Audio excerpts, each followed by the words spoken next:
Hello दोस्तों, welcome back to my channel. आज का जो हमारा टॉपिक है वो है अभिप्रेरण तथा संवेग में संबंध, यानी कि relation between motivation and emotion. आज के इस वीडियो में हम मोटिवेशन एंड इमोशन के बीच जो रिलेशन है उसको जानते हैं। तो चलिए स्टार्ट करते हैं इस वीडियो को।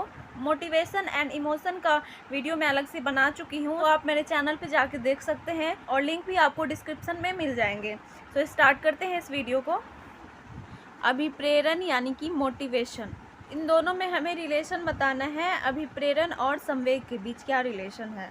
तो अभिप्रेरण यानी कि मोटिवेशन तथा संवेग दोनों ही मानसिक अवस्थाओं में व्यक्ति सक्रिय रहता है। दोनों ही अवस्थाओं में व्यक्ति एक्टिव रहता है, सक्रिय रहता है और मिलता जुलता व्यवहार करता है। यानी कि अभिप्रेरण में भी और संवेग में भी दोनों में व्यक्ति कैसा काम करता है, मिलता जुलता काम करता है। यानी कि दोनों में जो बिहेवियर होता है वो एक दूसरे से मिलता जुलता है, क्योंकि इन दोनों अवस्थाओं में व्यक्ति का व्यवहार किसी लक्ष्य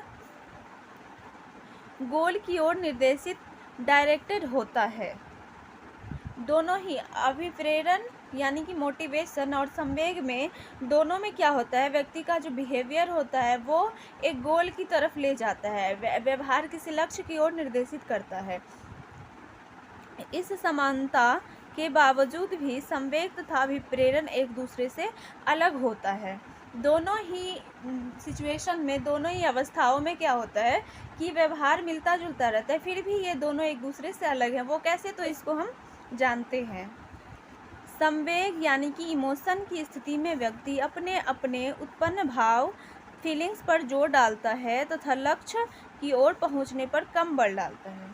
यानी कि संवेग जो है, संवेग की स्थिति में व्यक्ति क्या करता है, अपने अपने उत्पन्न भाव पर जोर डालता है। संवेग में व्यक्ति जो है किस पे जोर डालता है, व्यक्ति किस चीज़ के बारे में सोचता है, अपने भावों के बारे में, तथा लक्ष्य यानी कि गोल की ओर पहुंचने पर कम बल डालता है। वो अपना सारा बल किस पे डालता है, अपने भावों पे डालता है, फीलिंग्स पे डालता है। बट उनका जो गोल होता है, गोल तक पहुंचने में वो कम ध्यान लगाते हैं। और किस पे ध्यान उनका ज़्यादा रहता है, अपने भावों पे। संवेग में भाव पक्ष अधिक महत्वपूर्ण होता है तथा लक्ष्य की प्राप्ति की ओर वाला व्यवहार उतना अधिक महत्वपूर्ण नहीं होता है। संवेग में भाव का जो पक्ष होता है वो ज़्यादा इम्पोर्टेंट होता है, बट गोल की प्राप्ति, गोल पाने के लिए उतना ज़्यादा एक्टिव नहीं होते हैं। परंतु अभिप्रेरण यानी कि मोटिवेशन में ठीक उल्टा होता है। मोटिवेशन में इसका उल्टा होता है। इसमें भाव यानी कि फीलिंग्स पक्ष गौण होता है तथा लक्ष्य पर पहुंचने से संबंधित व्यवहार प्रधान होता है, क्योंकि व्यक्ति ऐसे व्यवहार को ही अधिक महत्वपूर्ण समझता है। मोटिवेशन में क्या होता है, फीलिंग्स पर कम ध्यान देते हैं, फीलिंग्स पर कम बल डालते हैं, बट हमारा जो गोल होता है उस तक पहुंचने के लिए हम बहुत ही ज़्यादा उत्सुक होते हैं। गोल को प्राप्त करना हमारे लिए क्या हो जाता है, बहुत ही इंपॉर्टेंट हो जाता है। गोल को इम्पोर्टेंस देते हैं, बट फीलिंग्स पे उतना ध्यान नहीं रहता। ये किस में होता है, मोटिवेशन में। बट संवेग यानी कि इमोशन में क्या होता है कि फीलिंग्स पे ध्यान रहता है, बट गोल की प्राप्ति पे ध्यान नहीं रहता है। इसको एग्जाम्पल के थ्रू जानते हैं। जैसे यदि कोई व्यक्ति भूखा है तो वह जल्द से भोजन क्या हो गया, लक्ष्य हो गया। लक्ष्य, उसका गोल क्या हो गया कि भोजन को प्राप्त करना। जब तक खाना नहीं मिलेगा उसको, तब तक भूख नहीं मिटेगी। तो भूख क्या हो गया, अभिप्रेरण, और भोजन क्या हो गया, लक्ष्य। तो अभिप्रेरण में क्या होता है कि लक्ष्य की प्राप्ति के लिए ज़्यादा कोशिश हम करते हैं, लक्ष्य की ओर पहुंचने की कोशिश करेगा, ना कि उससे उत्पन्न भाव यानी कि दुख पर ध्यान देगा। अब जब भूख हमें लगती है तो उससे हम बेचैन होते हैं, भूख लगती है, पेट में दर्द होता है, तो इस पे उतना ध्यान नहीं रहता। हमारा ध्यान किस पे जाता है कि हम जल्द से जल्द कुछ मिल जाए और हम उसको खा के अपनी भूख को दूर करें। तो मोटिवेशन में क्या होता है कि भाव पे ध्यान नहीं होता, लक्ष्य पे ध्यान होता है। बट संवेग में ऐसा नहीं होता। संवेग में बाह्य उद्दीपक, एक्सटर्नल स्टिमुलस महत्वपूर्ण होता है। संवेग में क्या होता है, इमोशन में होता है कि एक्सटर्नल स्टिमुलस जो होता है, बाह्य उद्दीपक जिससे संवेग उत्पन्न होता है, वो ज़्यादा इम्पोर्टेंट होते हैं। संवेग में किसी न किसी बाह्य उद्दीपक की उपस्थिति में होता है। संवेग किसकी उपस्थिति में होता है, बाह्य उद्दीपक की उपस्थिति में होता है। कोई ना कोई एक्सटर्नल स्टिमुलस होगा तभी संवेग उत्पन्न होगा। जब तक बाह्य उद्दीपक होगा नहीं, तब तक संवेग उत्पन्न नहीं होगा। यदि ऐसा उद्दीपक उपस्थित नहीं है, व्यक्ति में सामान्यतः संवेग उत्पन्न नहीं होता है। नॉर्मली जब तक कोई स्टिमुलस, एक्सटर्नल स्टिमुलस नहीं होगा, तब तक कोई संवेग उत्पन्न नहीं होगा। चलिए एग्जाम्पल से जानते हैं। जब व्यक्ति सांप देखता है तो डर जाता है तथा अपने मित्र को देखता है तो खुश हो जाता है। यदि कोई डरावनी चीज़ देखते हैं, कोई सांप आ गया हमारे सामने या कुछ ऐसी चीज़ जिससे हम डरते हैं, तो वो सांप क्या हो गया, वो चीज़ क्या होता है, स्टिमुलस होता है। उसको देख के हमारे अंदर भाव उत्पन्न होता है, डर का भाव, कि हम डर जाते हैं। तो जब वो सांप हो गया एक्सटर्नल स्टिमुलस, तो संवेग कब उत्पन्न हुआ, वो डर क्या हुआ, संवेग हुआ। तो बाहरी चीज़ को देखकर क्या हुआ, संवेग उत्पन्न हुआ। कोई हमारा दोस्त आ गया तो हम खुश हो जाते हैं उसको देख के, तो वो खुशी किससे होती है, मित्र की वजह से, उस दोस्त की वजह से। तो संवेग में कहने का मतलब है कि संवेग में बाह्य उद्दीपक का होना जरूरी है। संवेग बाह्य उद्दीपक की वजह से होता है, संवेग बाह्य उद्दीपक की उपस्थिति में होता है।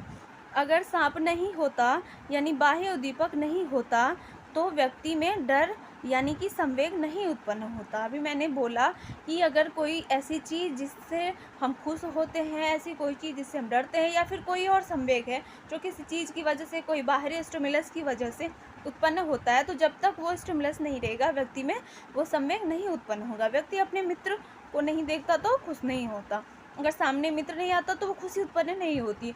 तो खुशी उत्पन्न होने के लिए कोई ना कोई चीज़ होना ज़रूरी है। ऐसे नॉर्मली जब तक कोई बाहरी उद्दीपक नहीं होगा संवेग उत्पन्न नहीं होगा। बट अभिप्रेरण में यानी कि मोटिवेशन में क्या है कि मोटिवेशन के लिए किसी बाह्य उद्दीपक यानी एक्सटर्नल स्टिमुलस नहीं, बल्कि शरीर के भीतर हुए कुछ परिवर्तन जिन्हें आंतरिक उद्दीपक यानी कि इंटरनल स्टिमुलस कहा जाता है।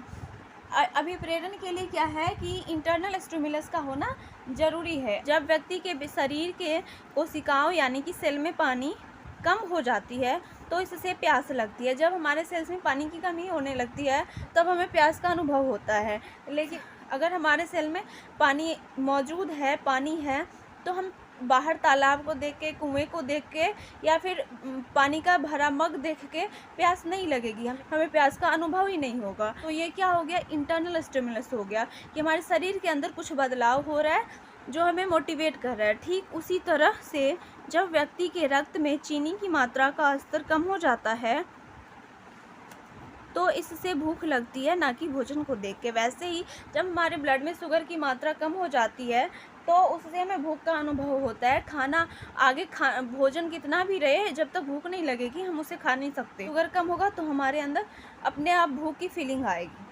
संवेग में स्पष्ट शारीरिक परिवर्तन होते हैं जिन्हें देखकर कोई भी व्यक्ति यह आसानी से समझ सकता है कि व्यक्ति क्रोध में या डरा हुआ है, क्रोध में या डरा हुआ है या उसमें कोई संवेग हो रहा है। जब संवेग उत्पन्न होता है, संवेग कोई भी हो, जैसे डर का संवेग, खुशी का संवेग, क्रोध का संवेग, जब कोई भी संवेग होता है तो हमारे ऊपर जो है स्पष्ट रूप से दिखाई देने लगता है कि व्यक्ति किसी न किसी संवेग में है। जब हम बहुत खुश होते हैं, सामने वाले को देख के ये समझ आ जाती है कि हम खुशी में हैं।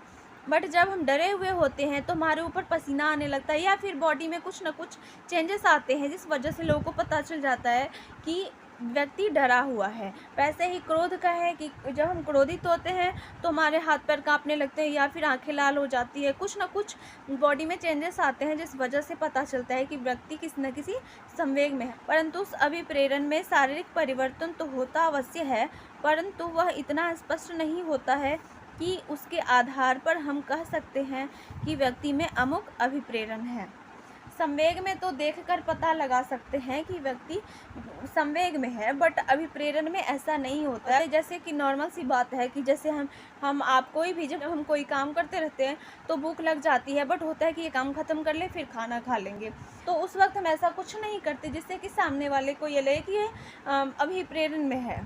जैसे कि गुस्से में होता है, आंखें लाल हो जाती है, तो ये सब जो चेंजेस है, ये बाहरी चेंजेस जो है वो अभिप्रेरण में नहीं होता है। हमें अंदर से पता चलता है कि हमें भूख लगी है, पेट में दर्द होता है, कमजोरी होती है, लेकिन बाहर देख के ऐसा कुछ नहीं होता। यही है कि मोटिवेशन और इमोशन का जो है एक दूसरे से मिलता जुलता व्यवहार है, बट फिर भी ये दोनों एक दूसरे से बहुत ही भिन्न हैं। सो फ्रेंड्स, संवेग से रिलेटेड बहुत सारे मैं वीडियो बनाऊंगी जिसमें आप लोगों का संवेग का पूरा चैप्टर कवर हो जाएगा। बने रहिए हमारे चैनल के साथ और वीडियो को अच्छी तरह से देखते रहिए। फिर मिलते हैं नेक्स्ट वीडियो में संवेग से कुछ रिलेटेड टॉपिक लेके, जिससे आपका संवेग टॉपिक पूरा क्लियर हो जाएगा, कहीं पे कोई डाउट नहीं रहेगी।